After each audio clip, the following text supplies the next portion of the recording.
Hello भाइयों, welcome to my YouTube channel our target math. जैसा कि आप लोग देखते हैं कि कई समय से हमने वीडियो नहीं डाला था क्योंकि कोई हमारा आर्थिक प्रॉब्लम था, इसलिए हम वीडियो नहीं डाल पाए। अब आज से हम आप लोगों को पर डे या फिर 1-2 दिन गैप करके वीडियोस डालते रहेंगे। तो हमारा आज का वीडियो है क्लास 10th का प्रश्नावली 1.3 का पहला सवाल, जिसमें कि क्वेश्चन ये पूछ रहा है कि सिद्ध कीजिए कि √5 एक अपरिमेय संख्या है। तो आप लोगों को हम ये सवाल आज सिद्ध कराएंगे, लेकिन उससे पहले आप लोगों से निवेदन है कि अगर आप हमारे चैनल पर नए हैं तो चैनल को सब्सक्राइब जरूर कर दीजिएगा। अगर वीडियो अच्छा लगे तो लाइक कीजिएगा, और वीडियो जैसे चाहते हो आप लोगों को तो कमेंट करके अवश्य बताइएगा। तो चलिए वीडियो को हम शुरू करते हैं। तो आप लोगों को हम शुरुआत से बताएंगे कि कैसे इसको सिद्ध किया जाता है। तो सबसे पहले हम लोग लिखेंगे हल। ठीक है, क्या लिखेंगे? सबसे पहले हम लोग लिखेंगे हल।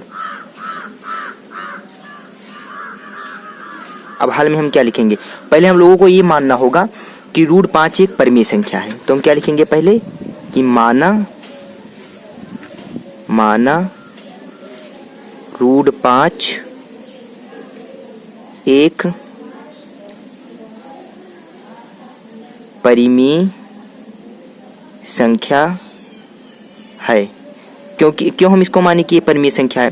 क्योंकि किसी भी चीज, कोई भी चीज ऐसी है जो संभव नहीं है तो उसको पहले हमको संभव मानना होगा।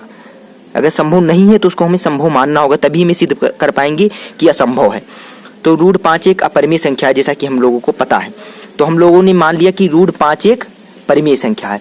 तो अगर ये √5 एक परिमेय संख्या है तो इसे हम किसके रूप में व्यक्त कर सकते हैं? इसे हम P/Q के रूप में व्यक्त कर सकते हैं, यानी A/B के रूप में इसको हम लिख सकते हैं। ठीक है, तो हम क्या, इसको हम A/B के रूप में लिख सकते हैं। ठीक है, तो जहां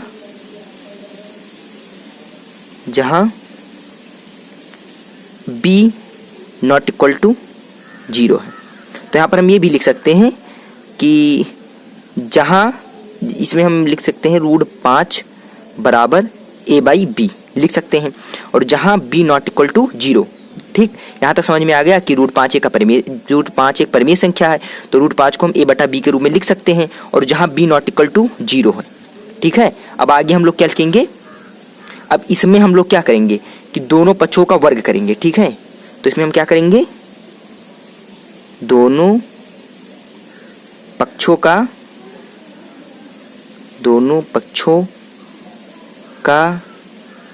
वर्ग करने पर हम इसका क्या करेंगे? वर्ग करेंगे। जब हम वर्ग करेंगे दोनों पक्षों का, तो √5 का भी वर्ग करेंगे और A/B का भी हम वर्ग करेंगे। ठीक है, ये A/B लिखा है, A/B का भी हम वर्ग करेंगे। ठीक है, अब √5 का वर्ग क्या हो जाएगा? 5 हो जाएगा, और A/B का वर्ग क्या हो जाएगा? A²/B²। ठीक, यहां तक आप लोगों को समझ में आ गया कि हम दोनों पक्षों का क्या करेंगे? वर्ग। यहाँ पर दोनों जो पक्ष हैं, अब यहाँ पर हम क्या कर देंगे? कैंची गुणा कर देंगे इसका। अब इसके अपॉन में क्या है? 1 है, तो A² का 1 से गुणा करेंगे तो क्या हो जाएगा? A² बराबर, अब इसका इससे और इसका इससे कैंची गुणा होगा, इसका इससे और इसका इससे। ठीक है, तो A² हो जाएगा और 5B² हो गया। ठीक है, अब आप लोगों को यहाँ पर देखने को क्या मिल रहा है कि दोनों पक्षों का वर्गमूल लेने पर, इसमें दोनों पक्षों का वर्गमूल लेंगे, क्योंकि हमने स्क्वायर किया है तो उसका वर्गमूल भी हम करेंगे। तो क्या करेंगे? दोनों पक्षों का वर्गमूल करने पर, तो हम वर्गमूल जब यहाँ पर करेंगे तो ये दोनों पक्ष का जैसे वर्गमूल करेंगे तो यहाँ पर क्या बचेगा? यहाँ पर केवल A बचेगा। क्या बचेगा? केवल यहाँ पर क्या बचेगा? यहाँ पर केवल A बचेगा, और यहाँ पर क्या बच जाएगा?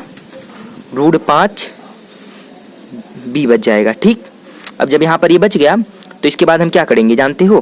क्योंकि अब देखो ये क्या है? ये अपरिमेय संख्या है, और ये क्या है? परिमेय संख्या है।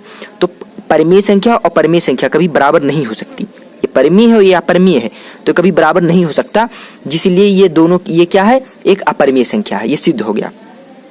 क्योंकि भाषा हम लोग लिखेंगे, क्योंकि बहुत आराम से पढ़ा रहे हैं, कोई जल्दबाजी नहीं है इसमें, क्योंकि बायां पक्ष, ये बायां तो है, बायां पक्ष परिमेय संख्या है। ठीक, बायां पक्ष परिमेय संख्या है तथा दायां, सबसे आसान भाषा में है ये, दायां पक्ष अपरिमेय संख्या है। क्या है? अपरिमेय संख्या है। और परिमेय और अपरिमेय संख्या कभी बराबर नहीं होती, बराबर नहीं होगा तो अतः मेरा मानना, जो हम लोगों ने माना है, मेरा मानना, अब क्या मानना, ये भी तो हमें पता होना चाहिए कि क्या मानना। मेरा मानना कि √5 1, हमने क्या माना था कि परिमेय संख्या है, माना था कि नहीं माना था? तो परिमेय संख्या है, परिमेय संख्या है। क्या है ये? असत्य है, असत्य है। जो हम लोगों ने माना वो क्या है? असत्य है। तो लास्ट में हम लोग क्या लिखेंगे? इसलिए √5 एक अपरिमेय संख्या है। ठीक है, सिद्ध होगा कि नहीं सिद्ध होगा? क्योंकि बायां पक्ष जो है वो परिमेय है, अपरिमेय है, तो परिमेय और अपरिमेय कभी बराबर नहीं होता, इसलिए यह एक अपरिमेय संख्या है। जैसा कि आप लोग क्वेश्चन में देख लीजिए हमने कैसे सिद्ध कराया है, सबसे आसान भाषा में। पूरी यूट्यूब पर इतना आसान भाषा आप लोगों को नहीं मिलेगा। ठीक है, तो आज के लिए इतना लगते हैं और मिलते हैं अगली वीडियो में। तब तक के लिए धन्यवाद।